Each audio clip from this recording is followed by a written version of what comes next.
Welcome back to my channel. नमस्कार. येत्या 8 तारखेला महाशिवरात्र आहे.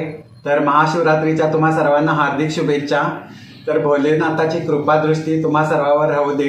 भोलेनाथाचा आशीर्वाद तुम्हा सर्वांना राहू दे. तर आज मी तुम्हाला अगदी झटपटीत होणारी शाबूची खिचडी कशी बनवायची याची रेसिपी दाखवणार आहे. चला तर मग त्यासाठी काय काय साहित्य लागतंय ते पाहूया. हे पहा, इथं मी रात्री पाव किलो शाबू भिजत घातले होते.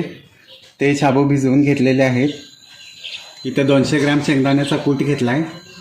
1 वाटी बटाट्याचे काप, 1 वाटी खोबऱ्याचा चव, 1 लिंबू घेतला आहे, मीठ, साखर, मिरचीचा ठेचा व अर्धा वाटी तेल घ्यायचं आहे. रेसिपीला सुरू करूया. गॅस ऑन करून घ्यायचा आहे. कढई ठेवून घ्यायची आहे. व यामध्ये आता अर्धा वाटी तेल घालायचं आहे. शाबूसाठी जास्ती तेल वापरायचं नाही आहे. व तेल छान गरम झालं की फोडणी देऊन घ्यायची आहे. तेल आपलं छान गरम झालेलं आहे. 1 चमचा जिरे टाकायचे आहेत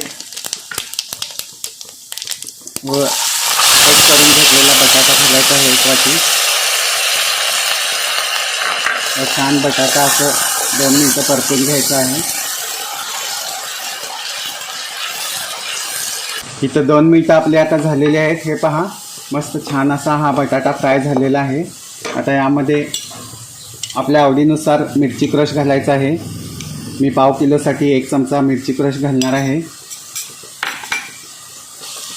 व छान असं हे परतून घेणार आहे. अर्धा चमचा मीठ घालणार आहे व चवीसाठी 1 चमचा साखर घालणार आहे व छान हे असं मिक्स करून घ्यायचं आहे. व आता यामध्ये मी 1 लिंबू पिळणार आहे. तुम्हाला आवडत असेल तर तुम्ही लिंबू घालायचा आहे. आवडत नसेल तर घातला नाही तरी पण चालेल, पण लिंबूमुळे छान टेस्ट येते, त्यामुळं मी लिंबू घालणार आहे. व छान असं हे आता परतून घेणार आहे. व आता यामध्ये भिजवलेले शाबू पाव किलो जे आहे ते ॲड करणार आहे. व इथं मी 200 ग्रॅम शेंगाकूट घेतले ते पण यामध्ये ॲड करणार आहे. व छान असं हे आता 5 मिनटं मी परतून घेणार आहे. हे पहा, इथं आता आपली 5 मिनटं झालेली आहेत. हे पहा, शाबू छान परतून झालेला आहे. आता ह्याच्यावर झाकण घालायचं आहे व 2 मिनटं याला वाफ देऊन घ्यायची आहे. इथं 2 मिनटं आता आपली झालेली आहेत. चला तर मग झाकण काढून घेऊया व शाबू छान शिजलाय का ते पाहूया. हे पहा, मस्त अशी झटपटीत शाबूची खिचडी आता इथं खाण्यासाठी तयार झालेली आहे. आता यामध्ये थोडं ओलं खोबरं घालायचं आहे व परत जरासं हे फिरवून घ्यायचं आहे.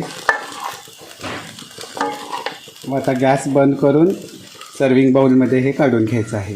हे बघा, मस्त अशी ही झटपटीत व सुकी शाबूची खिचडी आता इथं तयार झालेली आहे. तर यासाठी तेल अजिबात जास्ती वापरायचं नाही आहे. तेल जास्ती वापरलं तर ती शाबू खिचडी अगदी असं तेलकट होते. त्यामुळे थोडंसंच तेल वापरून असं सुटसुटीत शाबूची खिचडी बनवायची आहे. उपवासासाठी 1 नंबरची खिचडी तयार झालेली आहे. तर ही रेसिपी बघा, तुम्हाला आवडली का? आणि जर तुम्हाला ही रेसिपी आवडली असेल तर घरी नक्की ट्राय करा व कमेंट सेक्शनमध्ये जरूर कळवा. आवडली असेल तर चॅनेलला लाईक, शेअर आणि सबस्क्राईब करा. Thanks for watching.